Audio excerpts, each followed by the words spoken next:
todo mundo do vinho começa zerado. Então, claro, uns têm mais sensibilidades que outros, mas a proposta é que, tipo assim, não, para tudo, que, tipo, é possível sentir esses aromas do vinho, é possível sentir essa sensação tátil, porque é muito... acaba sendo natural depois que tu entra no mundo do vinho, tu tá ali conversando, daí tu dá aquela paradinha, aqueles 30 segundos e tu dá aquela analisada. Quem é a Nath? Então, eu acho que a Nath, no fundo, ela é uma guria de Porto Alegre, mas com todas as suas raízes na Serra Gaúcha. Eu venho, meus pais... Tanto meu pai quanto minha mãe são de lá, então eu tenho isso dentro de mim, essa cultura italiana, esse hábito. E só que eu sou nascida e criada em Porto Alegre, então eu fiz a migração para lá depois de 20 e poucos anos, muito em função da enologia. Sou nascida e criada aqui, saí do colégio do terceiro ano na minha época, né, do segundo grau, e fui fazer uma faculdade de arquitetura, totalmente voltada muito pela questão da arte. Então já estava totalmente enraizado em Porto Alegre, só ia visitar minha família. E aconteceu que, como grande parte dos estudantes de arquitetura, chega uma hora que a gente sofre um bloqueio. E desse bloqueio acabou que eu disse, não, a minha Dinda me convidou para passar uma temporada na Itália com ela. E aí eu fui totalmente aberta, mas na verdade querendo abrir a minha cabeça para voltar a estudar arquitetura. E chegando lá, eu tive muito contato com a cultura do vinho, com o hábito. Foi onde eu comecei a tomar bastante também. Inserir muito no meu mundo. E eu disse assim, não, peraí, eu acho que esse aqui é a minha veia. Eu acho que aqui eu acho que eu vou ser mais feliz. Então, ao mesmo tempo, eu também senti muita dificuldade, porque aqui no sul as pessoas têm o hábito de tomar vinho, mas eles não ficam tão focados no aroma, no sabor. As pessoas estão tomando no bar e elas estão consumindo aquilo, elas estão consumindo aqueles aromas, elas estão consumindo aquela DO, elas estão consumindo a cultura do vinho por um todo. E eu disse, gente, eu vou ser sempre a pessoa que só toma o vinho e nunca vou saber disso. E aconteceu, então, foi super bacana. Eu voltei, coloquei o vinho totalmente inseri totalmente ele no meu dia a dia.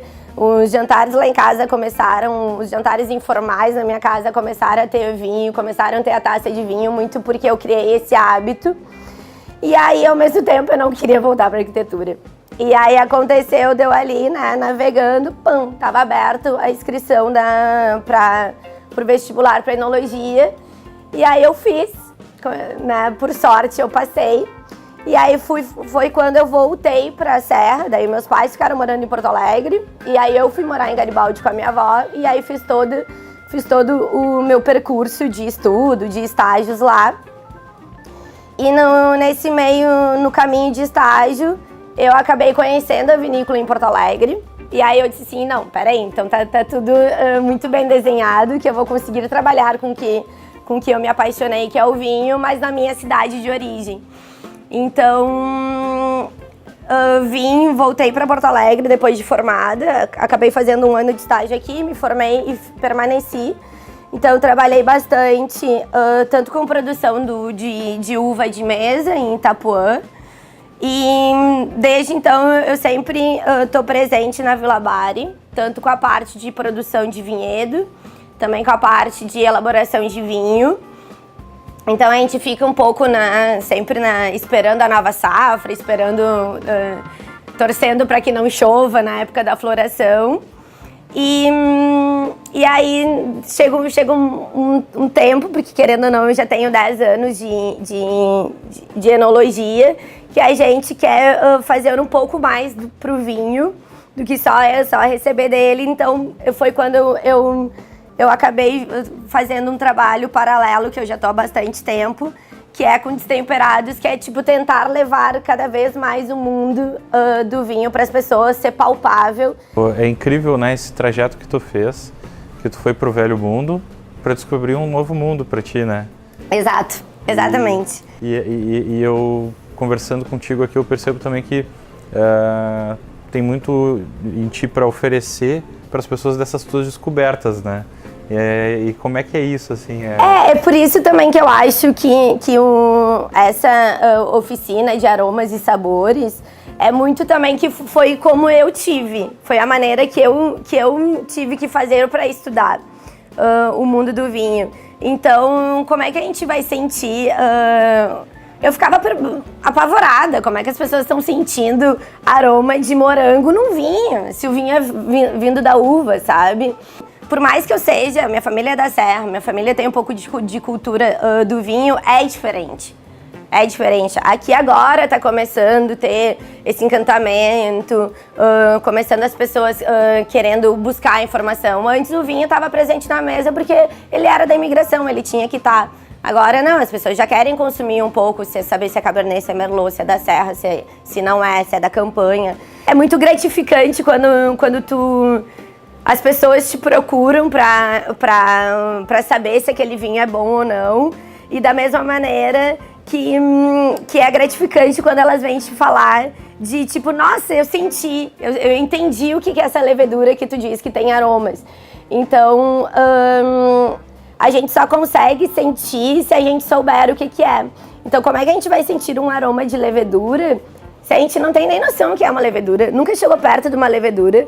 Então, fica muito difícil sensorialmente passar pro consumidor ou para quem está numa degustação o aroma do espumante champenoise que tem a autólise da levedura. Peraí, vamos ver, sentir o aroma da levedura isolado, depois a gente busca ele no vinho.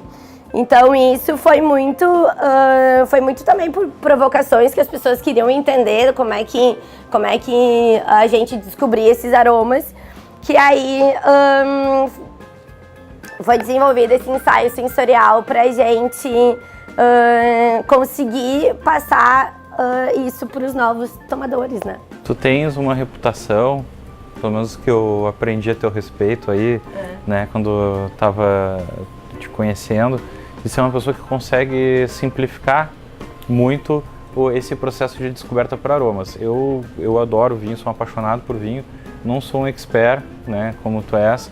E sim, a mesma pergunta que tu falou que tu te fazia, como é que a pessoa sente um aroma de morango num vinho, né, que vem da uva? Eu me faço também, né, eu acho algo incrível. E tu, pela tua reputação, né, o que a gente conhece de ouvir falar de quando tu faz essa troca com as pessoas, é que as pessoas realmente conseguem entender isso, né? Como é que é essa tua mágica, ou o que tu construiu aí que... na verdade não é mágica, foi uma maneira justamente de simplificar. Eu acho que o mundo também tá caminhando para isso, simplificar o mundo do vinho, cada vez mais consumidores. Porém, tem aqueles que querem aprender e querem começar a sentir.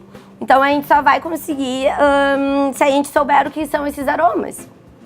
Então a proposta é super dinâmica para todo mundo buscar dentro de si esses aromas. Eu não tenho como sentir um aroma de canela se eu não consumo canela. O aroma de canela acaba sendo... sempre foi muito fácil pra mim, porque o meu pai cozinha comida salgada, inclusive com canela. Então sempre foi um aroma muito fácil pra mim sentir nos vinhos. Porém, tinha outros cassis, que é super comum ter nos rótulos de vinho tinto, que eu não tinha noção nenhuma do que era. Primeiro eu tive que descobrir o que era cassis, para depois conseguir sentir o aroma, para saber o aroma, para depois achar no vinho. Então é super legal, porque eu tenho muitos amigos que acabaram se tornando meus amigos muito por terem feito esse ensaio. E tipo, parece que é um divisor de águas. Eu disse, vocês vão parecer um pouco loucos às vezes, estando num lugar e cheirando. Mas é só assim que a gente vai conseguir sentir esses aromas no vinho. E é muito do que se fala na teoria, que é a memória olfativa. Então a gente tem a nossa memória olfativa da criança, do bolo da avó, do cheiro do pão de fermentação, porque eu tive essa criação. De repente, para alguém da campanha, esteja mais nítido o aroma de curral, o aroma de estrebaria. Então, tem a ver com o teu contexto, com a tua criação. Então, a gente, só que da mesma maneira, o que acontece? A gente tem que criar cada vez mais memórias olfativas. Cada vez mais está chegando vinhos de fora, que tem também a sua particularidade, muito também em função do clima, mas a gente só vai conseguir sentir os aromas se a gente souber definir bem qual é. E da mesma maneira, a gente tá falando muito de aroma, mas da mesma maneira um paladar. A gente só vai saber se esse vinho é doce, se tiver nítido pra gente o que é a sensação do doce na boca. Acidez, eu escuto muito assim, de tipo, esse vinho é muito ácido. Sim, todos os vinhos são ácidos, né? Pelo pH, o vinho é uma bebida ácida. Mas por mais que a gente explique que a acidez é uma salivação que dá mais na lateral, tu tem que primeiro saber essa sensação para depois conseguir medir se era uma sensação alta ou baixa. Um vinho branco, ele tem uma sensação, vai te salivar mais, porque ele é mais ácido, ele vai buscar o frescor. Mas ao mesmo tempo a acidez é muito importante. Tem gente que usa ela no caráter pejorativo, mas ela é muito importante no vinho. O tanino, na parte dos vinhos tintos, da mesma maneira.